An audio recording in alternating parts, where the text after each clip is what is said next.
नमस्कार दोस्तों, मैं सोनू शर्मा। आज का वीडियो आपको आपके दिमाग की असली ताकत का एहसास करवा देगा कि कोई इंसान मेंटली कितना मजबूत हो सकता है। आज की इस बेहद हैरान करने वाली वीडियो में मैं आपको बताऊंगा कि दिमागी ताकत के आगे सभी प्रॉब्लम बिल्कुल बौनी होती हैं। 16 जनवरी की सुबह इस खबर से सनसनी मच गई कि सैफ अली खान पर उनके बांद्रा वाले घर पर किसी ने चाकू से हमला किया है। सैफ अपनी पत्नी करीना के साथ 11वीं मंजिल के अपने बेडरूम में थे। तभी उन्हें अपनी नर्स अलियामा फिलिप के चीखने की आवाज सुनाई थी और जब वो उनके कमरे की तरफ भागे तो एक अजनबी शख्स वहां खड़ा था और उनका छोटा बच्चा रो रहा था। सैफ ने उस व्यक्ति को रोकने का प्रयास किया और कमरे में अफरा तफरी मच गई और उसने सैफ की पीठ, गर्दन और हाथों पर कई बार चाकू मारा। उसके चाकू का एक 2.5 से 3 इंच का टुकड़ा टूटकर सैफ की बॉडी में ही रह गया, जिसे डॉक्टर ने सर्जरी करके बाहर निकाल दिया। डॉक्टर का कहना था कि अगर चाकू थोड़ा सा और डीप चला जाता या दाएं बाएं थोड़ा सा होता तो सैफ पर जिंदगी का खतरा हो सकता था। लगभग 5 दिन हॉस्पिटल में रहने के बाद 21 जनवरी को सैफ अली खान को डिस्चार्ज मिला। अब आप सोच रहे होंगे कि मैं सैफ अली खान की कहानी आपको क्यों सुना रहा हूं। बताता हूं आपको। कुछ लोगों के लिए सैफ की रिकवरी अजूबा और चमत्कार की तरह है और दूसरी तरफ शिवसेना के संजय निरुपम इस तेज रिकवरी पर सवाल उठा रहे हैं कि इतनी गहरी चोट से कोई कैसे इतनी जल्दी रिकवर हो सकता है और वो भी सिर्फ 5 दिन में। इतने गहरे घाव कैसे भर सकते हैं कि कोई इंसान अपने पैरों पर चलकर वापस घर लौट आए। हो सकता है इस घटना के पीछे कुछ और सच्चाई छिपी हो, लेकिन आज मैं सिक्के के दूसरे पहलू की तरफ आपका ध्यान ले जाना चाहता हूं, जो कि इस वीडियो बनाने का सबसे बड़ा कारण है। लेकिन उससे पहले अगर आप चैनल पर नए हैं तो सब्सक्राइब करके बेल आइकन दबा दें ताकि मेरी कोई अगली वीडियो आपसे मिस ना हो। दोस्तों, क्या यह हो सकता है कि कोई इंसान मेंटली इतना मजबूत हो कि उसकी रिकवरी समय से पहले हो जाए?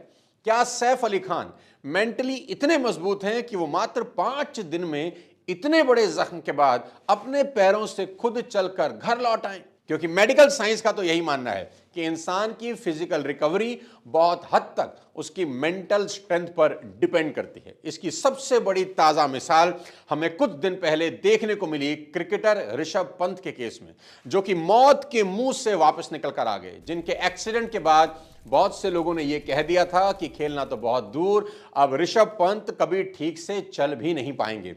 लेकिन सिर्फ 14 महीने, जी हां, सिर्फ 14 महीने में ऋषभ पंत न सिर्फ ठीक हुए बल्कि T20 वर्ल्ड कप जीतने वाली टीम का हिस्सा बने।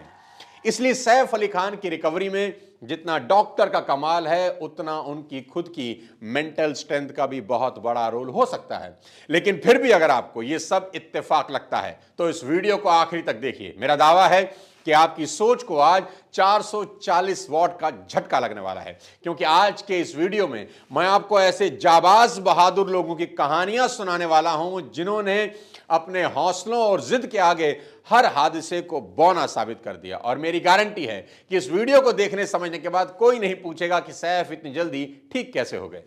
तो हौसले और जिद की पहली कहानी है एक 13 साल की लड़की बेथनी हैमिल्टन। बेथनी जब सिर्फ 13 साल की थी तो समंदर में सर्फिंग कर रही थी। सर्फिंग के दौरान उनके ऊपर एक शार्क ने हमला कर दिया।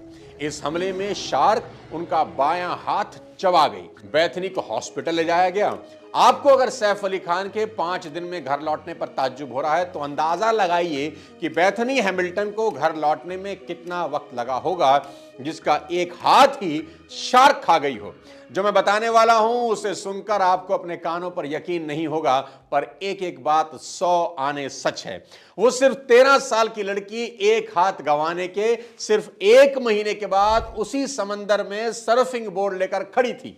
पूरी दुनिया की मीडिया उस लड़की के हौसले और जिद को दांतों तले उंगली दबाए देख रही थी। आमतौर पर लोग ऐसे हादसों से फिजिकली रिकवर हो जाएं, पर मेंटली उन्हें जो सदमा लगता है उससे उबरने में सालों बीत जाते हैं। पर जैसा कि मैं कहता आया हूं कि मेंटल स्ट्रेंथ कितनी पावरफुल चीज है, आपको उसका अंदाजा भी नहीं है। पर टेंशन ना लीजिए, इस वीडियो की हर कहानी के साथ आपको आपके ब्रेन की पावर का अंदाजा लगता चला जाएगा। अगली ऐसी ही कहानी है एक 20 साल के नौजवान की जो भारत के लिए क्रिकेट खेलना चाहते थे। 1961 में इंग्लैंड में ट्रैवलिंग के दौरान एक कार हादसे में उनकी एक आंख की रोशनी चली गई। ये क्रिकेट का वो दौर था जब ना तो हेलमेट सही से डिजाइन होते थे और ना ही आज की तरह गेंदबाजों के ऊपर किसी तरह की नियमों की कोई लगाम थी। सही मायने में कहा जाए तो ये वो वक्त था जब टेस्ट मैच का असली मतलब होता था आग उगलती गेंदों के सामने बल्लेबाजों की काबिलियत का इम्तिहान।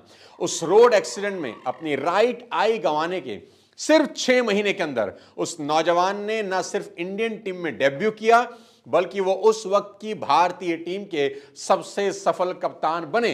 उनकी कप्तानी में इंडियन टीम को पहली बार टेस्ट में जीत नसीब हुई। उनके नाम पर टेस्ट में 6 शतक और एक दोहरा शतक है और ये सब कुछ उन्होंने किया सिर्फ एक आंख की रोशनी के दम पर, और वो भी उस समय की पिच और खूंखार गेंदबाजों के सामने जिस जमाने में पिच पर खून बहना आम बात थी।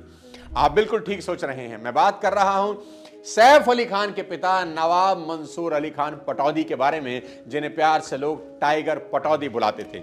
जहां 2 आंख से भी 150 किलोमीटर की स्पीड से आ रही गेंद को देखना नामुमकिन होता है, वहां नवाब पटौदी एक आंख से बॉलरों की कुटाई कर रहे थे। इंग्लैंड के फॉर्मर कैप्टन जॉफ्री बॉयकॉट को कभी विश्वास नहीं हुआ कि कोई इंसान सिर्फ एक आंख से कैसे टेस्ट क्रिकेट खेल सकता है। वो आखिर तक कहते रहे कि मंसूर अली खान पटौदी झूठ बोल रहे हैं, ऐसा हो ही नहीं सकता, जबकि ये सच था। दोस्तों, अगर टाइगर पटौदी के अंदर लड़ने का, जूझने का जज्बा ना होता तो उस दौर की गेंदबाजी के सामने एक आंख की रोशनी से 9 साल तो क्या 9 गेंद खेलना भी नामुमकिन था। इंसान का दिमाग उसकी फिजिकल रिकवरी में बहुत बड़ा रोल निभाता है। अगली कहानी ध्यान से सुनिए। यह कहानी एक ऐसे हॉकी प्लेयर की है जो सिर्फ 17 साल की उम्र में ओलंपिक में डेब्यू करने वाला दुनिया का यंगेस्ट हॉकी प्लेयर बनता है और अगले ही साल जूनियर वर्ल्ड कप में सबसे ज्यादा गोल करने वाला प्लेयर भी। साल 2006 में उसकी परफॉर्मेंस की वजह से उसे वर्ल्ड कप के लिए चुना जाता है। हॉकी की दुनिया इस नए उजले सितारे के इस्तकबाल के लिए बेताब है, पर एक हादसा इस सितारे को अपनी आगोश में लेने के इंतजार में बैठा था। तारीख थी 22 अगस्त 2006। यह खिलाड़ी अपनी टीम को ज्वाइन करने के लिए कालका शताब्दी एक्सप्रेस से दिल्ली आ रहा था। तभी रेलवे गार्ड की बंदूक से गलती से गोली चलती है और सीधा उस खिलाड़ी के लोअर एब्डोमेन में लगती है। फिर 30 दिन के बाद उस खिलाड़ी को हॉस्पिटल में होश आता है। डॉक्टर उसे बताते हैं कि उसकी कमर के नीचे का हिस्सा पैरालाइज हो गया है और अब वो पूरी जिंदगी कभी हॉकी स्टिक नहीं उठा पाएगा। 20 साल की उम्र में दोस्त, जहां लोगों का करियर शुरू भी नहीं हो पाता और यहां डॉक्टर ने उसके करियर पर दी एंड का ठप्पा लगा दिया। डॉक्टर ने कहा कि अगर तेज रिकवरी चाहिए तो एक ही तरीका है, कितना भी दर्द तुम्हें हो पेन किलर कभी मत खाना। और बस उस 20 साल के लड़के के लिए इतनी उम्मीद ही काफी थी। उसने एक हॉकी स्टिक को मोटिवेशन के लिए अपने पास रखा और अगले 1 साल तक वो लड़का दर्द से तड़पता रहा, रोता बिलखता चीखता रहा, पर उसने एक दर्द की गोली भी अपने गले के नीचे नहीं उतारी। उसका नतीजा क्या हुआ? 1 साल के अंदर वो अपने पैरों पर खड़ा हो गया और फिर अगले साल 2008 में वो वापस उसी टीम का हिस्सा बना जिस टीम की जर्सी उस हादसे ने उससे छीन ली थी। और ठीक 1 साल के बाद वो लड़का अजलान शाह हॉकी टूर्नामेंट में मैन ऑफ द टूर्नामेंट का खिताब जीतता है। उसकी कहानी पर दिलजीत दोसांझ एक फिल्म बनाते हैं सूरमा नाम से, और उस सूरमा का नाम है संदीप सिंह, जो बाद में हरियाणा के स्पोर्ट मिनिस्टर भी बनते हैं। दोस्तों, अब तक के वीडियो से ये तो समझ में आ गया होगा कि आपकी जिंदगी में आपके ब्रेन का कितना बड़ा रोल है। एक बड़ी मशहूर किताब है ब्रेन दैट चेंज इटसेल्फ। उसमें एक neuro scientist Paul Bach y Rita की कहानी है, जिससे सुनने के बाद आपको समझ आ जाएगा कि सैफ अली खान, संदीप सिंह, बेथनी हैमिल्टन जैसे लोगों ने इतनी जल्दी रिकवरी कैसे की। पॉल के पिता पेट्रो एक टीचर थे, पर एक स्ट्रोक की वजह से वो पैरालाइज हो गए और छोटे छोटे काम के लिए दूसरों के मोहताज हो गए। डॉक्टरों ने हाथ खड़े कर दिए कि अब यही इनकी जिंदगी है, पर पॉल के बड़े भाई जॉर्ज, जो कि एक साइकेट्रिस्ट थे, उन्होंने डॉक्टर के इस फैसले को मानने से इनकार कर दिया और वो अपने पिता की देखभाल के साथ साथ उनसे बातें करते, उनको मोटिवेट करते, उनको भरोसा दिलाते रहते कि कुछ नहीं है, आप ठीक हो सकते हैं। धीरे धीरे कुछ सालों में पॉल के पिता पेड्रो ना सिर्फ चलने फिरने लगे, बल्कि उन्हें वापस टीचिंग का काम शुरू कर दिया और कई किताबें लिख डाली। बाद में जब उनकी मौत हुई तो मेरी जैन नाम की एक डॉक्टर ने पेड्रो की बॉडी ऑटोप्सी की, जिसके बाद पता चला कि पेड्रो की बॉडी कभी पूरी तरह से रिकवर ही नहीं हुई थी। यहां तक कि उनके दिमाग का वो हिस्सा जो बॉडी पार्ट को कंट्रोल करता था वो भी 97% डैमेज था, पर बाकी बचे सिर्फ 3% ने पेड्रो की विल पावर की वजह से खुद को रीऑर्गेनाइज करना शुरू किया। यानी पेड्रो की पूरी बॉडी को उनका दिमाग, उनकी विल पावर चला रही थी। इस करिश्मे को मेडिकल साइंस में नाम दिया गया न्यूरोप्लास्टिसिटी। इसी की मदद से अंधे लोग सिर्फ छू कर चीजों को देख सकते हैं, क्योंकि स्किन जो डेटा दिमाग को देती है, दिमाग उसी से एक तस्वीर बना लेता है। इसी कारण से आपने अक्सर किसी क्रिटिकल मरीज के बारे में डॉक्टर को यह कहते सुना होगा कि अगर इसके अंदर जीने की चाह होगी ये ठीक हो सकता है, वरना हम अपनी तरफ से सब कुछ कर चुके हैं। इस वीडियो को अब मैं एक और हीरो की कहानी से खत्म करने वाला हूं, पर उससे पहले इतना जान लीजिए कि इंसान के शरीर की हर मसल को लेकर रिसर्च हो चुकी है, पर इंसान का दिमाग आज भी साइंस के लिए अबूझ पहेली बना है। ये वो कहानियां हैं जो मशहूर हुई, न जाने ऐसी कितनी कहानियां हैं जो खबरों तक ही नहीं आ पाई। अगर आप भी किसी ऐसी कहानी को जानते हैं तो कमेंट में जरूर शेयर करें। अब आते हैं इस वीडियो की आखिरी कहानी पर। यह कहानी है एक वर्ल्ड चैंपियन की, जिनका नाम है निकी। निकी को फार्मूला 1 के इतिहास के महानतम रेसर्स में से गिना जाता है, पर उनकी महानता की सबसे बड़ी वजह उनकी कमबैक स्टोरी है। तारीख थी 1 अगस्त 1976। जर्मन ग्रैंड प्री में रेसर निकी अपनी फरारी चला रहे थे। अचानक उनकी फरारी का कंट्रोल बिगड़ा और वो क्रैश हो गई, और अगले ही पल फरारी में आग लग गई। और जब तक निकी को निकाला गया तब तक उनका चेहरा और हाथ बुरी तरह जल चुका था। आग से निकला जहरीला धुआं निकी के फेफड़ों को डैमेज कर चुका था। यह एक्सीडेंट इतना भयानक था कि निकी के अंतिम क्रिया के लिए एक पादरी तक को बुला लिया गया था, पर निकी की सांसें अभी चल रही थी। उन्हें हॉस्पिटल ले जाया गया। उनके बचने के चांसेस बिल्कुल जीरो थे, पर फिर भी वो बच गए। वो दोबारा रेस ट्रैक पर लौटेंगे ये कोई सोच भी नहीं सकता था।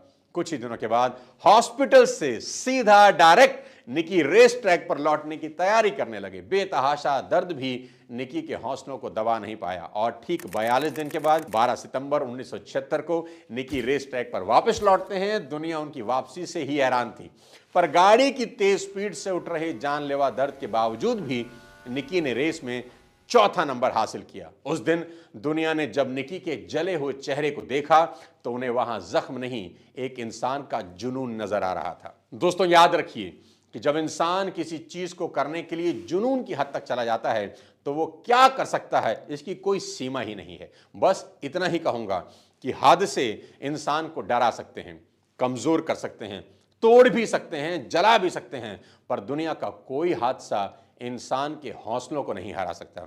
उम्मीद है आज का ये वीडियो आपको जरूर पसंद आया होगा। ये वीडियो हर उस इंसान को भेज दें जो जिंदगी में कुछ बड़ा करना चाहता है पर छोटी मोटी परेशानियों से घबरा रहा है। इस वीडियो को ज्यादा से ज्यादा लोगों में शेयर करें। कोई एक इंसान भी इस वीडियो को देखकर फिर से खड़ा हो गया तो मैं समझूंगा ये वीडियो बनाना सार्थक हो गया। जल्द मिलता हूं किसी नई इंटरेस्टिंग वीडियो के साथ। तब तक अपने स्वास्थ्य का ध्यान रखिए। Thank you so much. जय हिंद।